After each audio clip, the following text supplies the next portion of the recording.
પ્રભુ નાનજી પ્રભુ પછી રામજી પ્રભુ ને રામજી પ્રભુ પછી વિવેક પ્રભુ આ રામજી પ્રભુ। ઓમ ઓમ ઓમ જય પ્રભુ। હવે આટલો બધો પ્રકાશ થયા પછી અમે કોડિયું લઈને આ અજવાળું છે એમ કેવા કેવી રીતે આવી શકીએ? આ તો વિશાળ અનંત આવા પ્રકાશમાં આપણે સૌ બેઠા છીએ, આપણું સદભાગ્ય છે। વિશેષ નહીં કહેતા, આ બધાના ભાવ હૃદયના હોય ને એ ગમે ત્યારે પરિપક્વ થાય છે। નાનજી દાદા, જોઈતારામ ભગત સાહેબ, અહીંયા બાદરભાઈ ભગત બેઠા છે, કનુભાઈ છે, ધનજીભાઈ છે, કોદરભાઈ સાહેબ છે, આ બધાના એ વખતે રખિયાલમાં લાભ લીધા પછી મનમાં થયા કરતું કે પ્રભુ ક્યારે આવે? ત્યારે પ્રભુ કહેતા અહીંયા આવો, બધું અહીંયા છે। પણ સમય પાક્યો અને વિવેક પ્રભુના બધા પ્રયાસથી આ વશિષ્ઠ નગરીમાં આજે આપણે બેઠા છીએ। એ ભાવ સાથે આપણે અહીંયા રહીશું, આવીશું તો આપણે રામ વખતે નહીં, શાશ્વત જ છીએ। અને પ્રભુ એ જ કહી રહ્યા છે કે તમે આપણે જન્મતાય નથી ને મળતાય નથી। આ તો બધું ભ્રાંતિગત, બધા દુઃખનું કારણ ભ્રાંતિ છે। તો વિશેષ નહીં કહેતા એક વાત મને એમ બેસે કે આપણે આજે ભલે ઠંડી છે, બધું છે, મેં કાલ પરમ દિવસ પ્રભુને કહ્યું હતું કે પ્રભુ આપ તો ઠંડી છે તો માથે કે એવું કંઈ લગાવતા નથી, તો કે અહીંયા તો બ્રહ્મની લહેર સતત, આ એસી પરમાત્માનું એસી ચાલી રહ્યું છે અને આપણે પેલી ચોપો બટન દબાઈ દબાઈને એસી લગાવીએ છીએ 50,000 હા, તો આ પરમાત્માનું એસી ચાલી રહ્યું છે એમ માની અને એમાં ક્યાંય દુઃખી થવા જેવું નથી। પણ જ્યારે આવો સુંદર આપણને પ્રકાશ મળતો હોય, જ્યાં ભેદ ભ્રાંતિ અને આપણા બધા જ પ્રકારના રાગ દ્વેષ કષાયો બધું મળતું હોય, એવી પરમ શાંતિનું આ વન છે।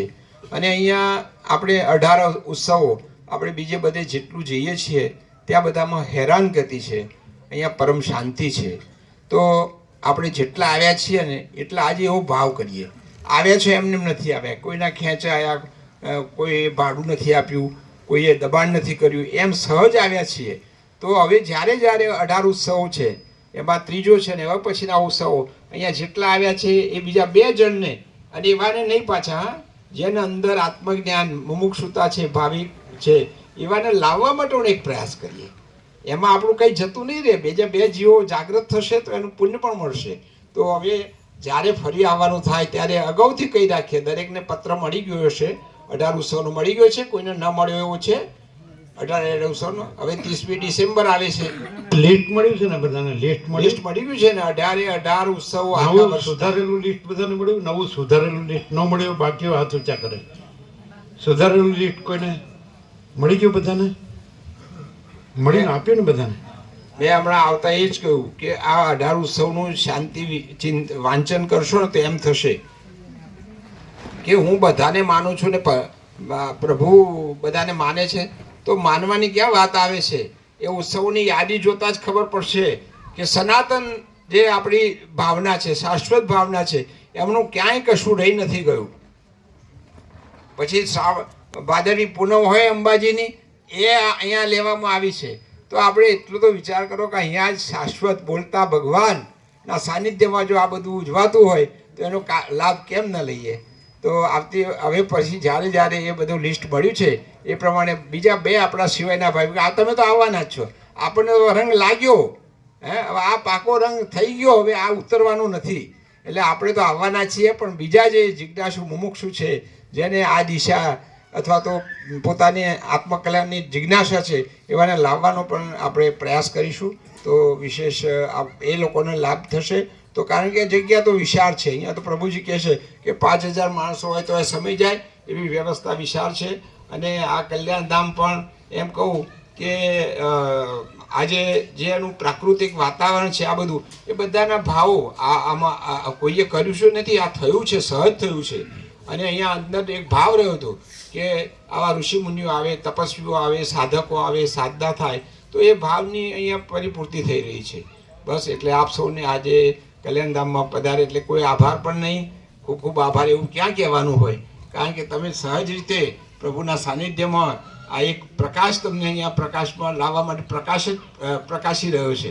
એટલે તમે કોઈના લાવ્યા કે કોઈના દબાણથી નથી, પણ અહીંયા સહજ રીતે આપણે સૌ જીવીએ અને પોતાના આત્માનું કલ્યાણ કરીએ। અને આવો પ્રકાશ ક્યાંય નહીં મળે. હું તો બધાને કહું છું કે બધે ફરી જુઓ. અમે ગયા છીએ, આપ સૌ પણ જ્યાં બધે ગયા હશો ત્યાં પણ આટલી નીરવ શાંતિ. જો પાછળ બાળ ગોપાળ કિલ્લોળ કરે છે, નથી એનો અવાજ આપણને અહીં સુધી ડિસ્ટર્બ કરતો. અને ક્યાંય ઉત્સવ હોય કે કંઈ બીજું હોય તો કલાબલ તમે જોજો કે મેળાવડા આવશે ને ત્યાં એમ કેવું પડે ઉભા શાંત રહો, કંઈ સંભળાતું નથી, ધીરજ રાખો, શાંતિ રાખો. અહીં કશું કહેવું જ પડતું નથી. સહજ જ આપણે બધા એકદમ શાંત થઈ જઈએ છીએ. કેમ કે આપણે આત્મા સ્વરૂપના અનુસંધાન આ શબ્દો દ્વારા જ્યાં બેઠા હોઈએ, ત્યાં દૂર બેઠા હોઈએ, નજીક બેઠા હોઈએ, પણ પ્રભુનો જે પ્રકાશ છે આત્મજ્ઞાનનો, એ પ્રકાશ સહજ બધાના હૃદયને સ્પર્શી જાય છે. અને એવો આવા દિવ્ય પ્રસંગો ભગવાનના ઉત્સવમાં આપણે સૌ આપણા પોતાના જ કલ્યાણ માટે આવીએ છીએ.